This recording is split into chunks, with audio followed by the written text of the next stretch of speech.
시댁 현금 3억 받고도 불만. 안녕하세요. 제가 오늘 들려드릴 이야기를 들으시면 정말 기가 막히실 거예요. 제 새언니가 시댁에서 현금만 무려 3억을 받아놓고도 계속 불만을 터뜨리고 있거든요. 저희 오빠는 30대 후반 전문직으로 연봉이 1억 8천만 원이었어요. 새언니는 30대 중반으로 대기업 다니다가 결혼하고는 전업주부가 되었습니다.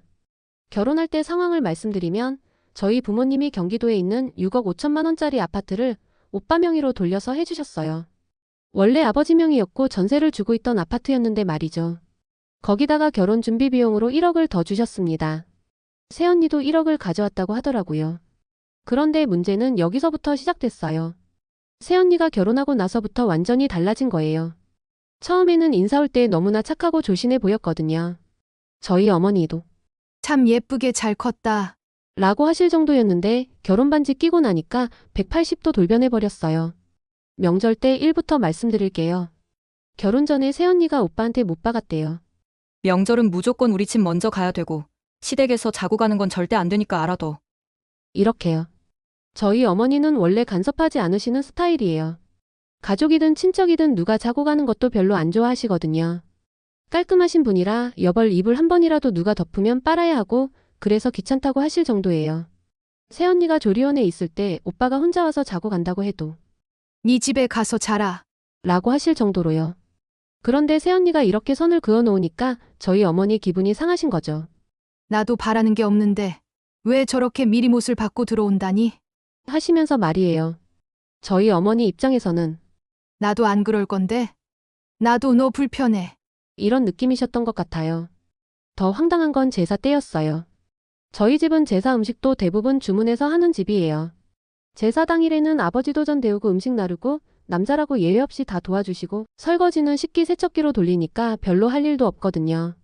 그런데 새언니가 임신했을 때는 입덧이 있을까봐 걱정돼서 아예 부르지도 않았어요. 임신하면 졸리고 나른해지는데 여기 와서 일 안 해도 편한 게 아니니까 오지 말고 쉬어라. 라고 하면서 오빠만 참석하게 했습니다. 그런데 나중에 들어보니까 입덧도 별로 없었다고 하더라고요. 저도 결혼해서 남편이 해외 주재원이라 혼자 참석해서 도와드렸는데 정말 할 일이 별로 없었거든요. 아기 낳고 나서도 마찬가지였어요. 저희 부모님이 손주 보고 싶어 하셨지만 100일까지 참으셨거든요. 새언니 눈치 보여서 말이에요. 새언니가 아기 낳고 나서는 나가는 것도 힘들어하고 새언니 친정어머니는 자주 오시는데 저희 부모님은 한 번 보고 나서 또 눈치 보여서 아기 보고 싶다는 말도 못 하시게 됐어요. 오빠가 보내주는 사진으로만 손주를 봐야 하는 상황이 된 거죠. 출산 비용으로 1,000만 원도 드렸는데 새언니한테서는 고맙다는 인사 한마디 못 들었어요. 오빠만 감사합니다 하고 끝이었습니다. 그런데 이게 끝이 아니에요. 최근에 더 기가 막힌 일이 있었거든요. 오빠 생일 때 저희 어머니가 명품 브랜드에서 봄 가디건을 선물로 사주셨어요. 그런데 새언니 생일에는 3만 원짜리 케이크만 주셨다고 불만을 터뜨린 거예요. 오빠가 퇴근하고 잠깐 저희 집에 들렸는데 새언니가 서운해한다고 하더라고요. 오빠는 명품 선물 받는데 자기는 케이크만 받는다면서 말이에요. 그래서 오빠가 새언니도 좀 챙겨달라고 했는데 저희 어머니가 완전히 폭발하셨어요. 내가 왜? 걔가 뭘 잘했다고 내가 해줘야 하는데 시댁은 아예 없는 사람 취급하면서 와서는 입 꾹 다물고 석상처럼 앉아만 있잖아. 하는 짓이 이뻐야 마음이 가고 뭐라도 하나 더 해주고 싶지. 밉상도 그런 밉상이 없는데 내가 왜? 됐어. 다 필요 없고 너희도 바라지 마. 나도 이제 아무것도 안 해. 끝이다. 정말 속이 시원하셨던 것 같아요. 더 황당한 건 저희 부모님 생신 때 새언니가 하는 행동이었어요. 저희 부모님은 생신 때마다 두 분이서 여행을 가세요. 국내든 해외든 말이죠. 그래서 그 전주에 밥이라도 먹는데 다 같이 모이는 건 아니고 저는 저대로 시간 될 때 찾아뵙고 오빠네는 오빠네대로 알아서 하겠지 하는 상황이에요. 오빠는 결혼 전부터 바쁜 시기와 겹쳐서 매번 다 챙겨드리지는 못했어요. 안 바쁠 때는 선물 사드리고 일로 바쁠 때는 여행 가실 때 쓰시라고 용돈만 드리기도 했고요. 그런데 결혼 후 새언니는 어떻게 했는지 아세요? 카톡으로 생신 축하드린다는 메시지 하나 달랑 보내고 끝이에요. 전화도 아니고 카톡으로요. 임신 중에도 오빠가 용돈만 드렸는데 새언니는 문자로만 축하드린다고 했대요. 더 가관인 건 출산 후였어요. 오빠가 생일 당일에 용돈 보내드리고 여행 다녀오시고 나서 찾아뵈었는데 혼자 왔어요. 손주 보여드린다고 기저귀 가방까지 챙겨서 왔는데 첫 마디가 새언니가 아파서요 였대요. 저희 부모님이 많이 아픈 거냐? 병원은 갔냐? 물어봤는데 오빠는 그냥 네. 하고 끝냈어요. 새언니는 아프다면서 카톡으로 기프티콘만 보내고 끝냈다고 하더라고요. 저희 어머니 말씀이 아픈데 전화하라고 하면 불편하다고 싫어할 것 같고 또 안 하면 관심 없다고 싫어할 것 같은데 이젠 내가 걔 눈치까지 봐야 하나 싶어서 아프거나 말거나 신경 안 쓸 거다. 라고 하시더라고요. 진짜 아팠는지는 모르겠지만 사람 된 도리로서 아무리 가족 같지 않은 껍데기 가족이어도 좀 괜찮아지면 전화 한 통 정도는 할 수 있는 거 아닌가요? 반면에 제 남편은 해외 주재원인데도 부모님 생신 때마다 휴가 내서라도 와서 양주며 향수며 사드리고 밥도 사드리고 꼬박꼬박 챙겨드려요. 그래서 저희 어머니도 제 남편 생일에는 명품 옷이며 신발이며 선물해 주시거든요. 오빠 생일에도 마찬가지로 명품 선물해 주시고요. 그런데 새언니는 뭐가 불만인지 계속 서운해한다고 하더라고요. 더 가관인 건 새언니가 오빠한테 이런 말까지 했다는 거예요. 내가 장손 낳아줬는데 시댁에서 해주는 게 없어. 라고요. 아니 6억 5천만 원짜리 아파트에 결혼 비용 1억, 출산 비용 1천만 원까지 해줬는데 뭘 더 해주라는 건지 정말 이해가 안 되더라고요. 오빠도 새언니 때문에 스트레스가 장난이 아닌 것 같아요.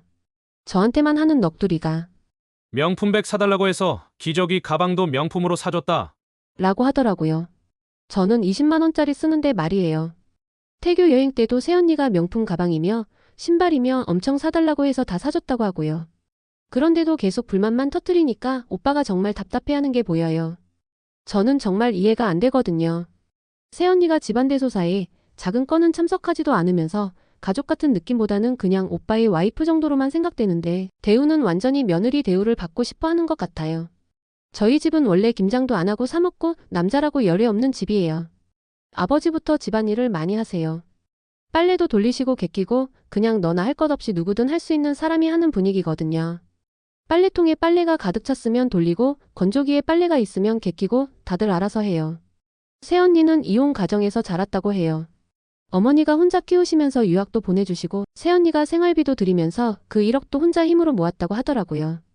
그런 환경에서 자라서 그런 건지 아니면 원래 그런 성격인 건지는 모르겠지만 정말 바라는 게 너무 많은 것 같아요. 새언니는 모든 대소사에 시댁이라면 거리를 두고 그러는데 저희 어머니도 딱히 해줄 거 다 해줬는데 뭐 이쁘다고 더 해줘야 하나 싶으신가 봐요. 저희 어머니가 나도 사람인데 나한테 잘해야 이뻐 보이지. 안 바라니까 그냥 나도 안 받고 안 줄 거다. 라고 하시는데 저는 완전히 이해가 되더라고요. 새언니는 일을 그만둔 이유도 애 좀 크고 어린이집 보내면서 천천히 조금씩 공부를 하고 싶다고 했대요. 저희 어머니도 오빠 낳고 일 그만두시고 공부해서 자격증 따서 다시 일하셨으니까 새언니도 그런가 보다 하면서 별로 신경 안 쓰세요. 새언니가 전업주부로 얼마나 오래 있든 나중에 갑자기 자격증을 따거나 대학원에 가거나 직장을 구하든 그런 문제로는 저희 가족 누구도 신경 쓰지 않아요. 그런데도 계속 불만을 가지니까 정말 답답해요. 여기까지가 제가 겪은 일의 전말입니다. 하지만 이야기는 여기서 끝나지 않았습니다. 어머니가 끝이다.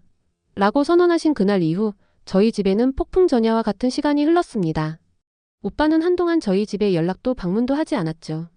아마 오빠 역시 아내와 어머니 사이에서 엄청난 스트레스를 받고 있었을 겁니다. 사건이 터진 것은 그로부터 한 달 뒤 저희 아버지 생신 때였습니다. 늘 그랬듯 부모님은 두 분만의 오붓한 여행을 계획하셨고 저는 주말에 미리 찾아뵈어 식사를 함께 했습니다. 오빠에게서는 연락 한 통 없었죠. 저희 모두 올해는 그냥 넘어가려나 보다 생각하며 씁쓸해하고 있었습니다. 그런데 여행을 떠나시기 바로 전날 밤 오빠에게서 다급한 목소리로 전화가 걸려왔습니다. 저에게 온 전화였죠. 야, 너 지금 어디야? 잠깐만 볼 수 있어? 오빠의 목소리는 물에 젖은 솜처럼 무겁고 축 처져 있었습니다. 저는 집 근처 카페에서 오빠를 만났습니다. 평소 깔끔하던 오빠의 얼굴은 수심으로 가득했고 며칠은 조끼 밤을 새운 사람처럼 보였습니다. 무슨 일이야? 왜 이렇게 헬쑥해? 오빠는 한숨을 푹 쉬더니 충격적인 이야기를 털어놓았습니다. 새언니가 이번에는 상속 문제를 걸고 넘어지기 시작했다는 겁니다. 글쎄, 자기 친구는 시부모님이 미리 증여세 처리까지 해서 강남에 있는 건물 하나를 증여해줬다는 거야. 우리 집은 뭐냐면서 경기도 아파트 하나 달랑 주고 이제는 관심도 끊어버렸다고. 기가 막혀서 말이 나오지 않았습니다. 저희 부모님 노후 자금까지 탐내는 그 욕심에 온몸에 소름이 돋았습니다. 그래서 오빠는 뭐라고 했는데? 처음에는 나도 좋게 타일렀지. 우리 집은 그런 상황이 아니고 부모님 노후는 부모님 돈이라고. 그런데 말이 안 통해. 자기가 이 집안의 대를 이어줄 장손을 낳았는데 이 정도 대우도 못 받냐고 악을 쓰는데 정말 미치겠더라. 오빠는 괴로운 듯 마른 세수를 했습니다. 그리고 그때 오빠의 눈빛이 차갑게 변했습니다. 그런데 어제 결정적인 일이 있었어. 새언니가 아기에게 너 할머니 할아버지는 너한테 아무것도 해주는 게 없단다. 다 저 고모한테만 갈 거야. 넌 악착같이 너 몫을 챙겨야 해. 라고 말하는 것을 오빠가 직접 들었다는 겁니다. 아직 말도 못 알아듣는 아기를 붙잡고 그 어린 귀에 증오와 욕심을 속삭이는 모습에 오빠는 완전히 정이 떨어져 버렸다고 했습니다. 그 순간 내가 그동안 뭘 위해 이 모든 걸 감당하고 있었나 싶더라. 이건 사랑이 아니라 나를 숙주 삼아 우리 집안의 모든 것을 빨아먹으려는 기생충 같았어. 다음 날 오빠는 저희 부모님께 혼자 찾아왔습니다. 그리고는 무릎을 꿇었습니다. 아버지 어머니 정말 죄송합니다. 제가 사람을 잘못 봤습니다. 제 아내의 무례와 욕심을 더는 묵과할 수 없습니다. 이혼하겠습니다. 저희 부모님은 아무 말 없이 오빠를 일으켜 세우셨습니다. 어머니의 눈에는 눈물이 고여 있었지만 그건 슬픔이 아닌 안도와 미안함의 눈물이었습니다. 네가 마음고생이 심했구나. 애 아빠인데 이혼이 쉬운 결정은 아니었을 텐데 이제라도 정신 차렸으면 됐다. 우리는 언제나 네 편이다. 그 후의 상황은 일사천리로 진행되었습니다. 오빠는 새언니에게 이혼을 요구했고 새언니는 예상대로 제3분할을 걸고 넘어졌습니다. 하지만 오빠는 단호했습니다. 결혼 기간 동안 공동으로 형성한 재산 외에는 한 푼도 줄 수 없다고요. 부모님이 사주신 아파트는 혼인 전증여 재산이었기에 제3분할 대상도 아니었죠. 새언니는 악에 받쳐 저희 집에 찾아와 소리를 지르기도 했습니다. 하지만 저희 어머니는 예전처럼 속으로 사귀지 않으셨습니다. 네가 우리 집안에 와서 한 게 뭐가 있어? 가족의 도리는 내팽개치고 권리만 찾으려 했지. 네가 뿌린 씨앗이니 네가 거둬라. 이제 우리 인연은 여기까지다. 결국 새언니는 자신이 가져온 1억과 약간의 위자료만 받고 이혼 서류에 도장을 찍었습니다. 양육권은 서로 공동으로 갖되 오빠가 주 양육자가 되기로 했습니다. 새언니는 아이를 키우는 것보다 자신의 새로운 삶이 더 중요했던 모양입니다.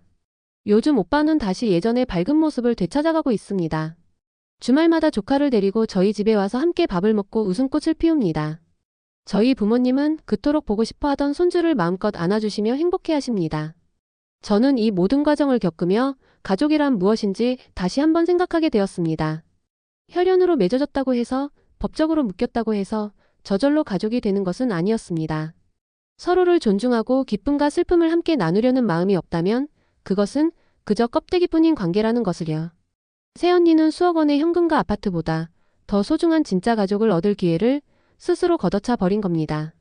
그녀가 앞으로 자신의 삶에서 진정한 행복을 찾을 수 있을지는 모르겠습니다. 다만 한 가지는 확실합니다. 저희 가족은 이제야 비로소 진정한 평화를 되찾았다는 것입니다. 여러분의 가정에는 늘 사랑과 이해가 가득하시기를 바랍니다.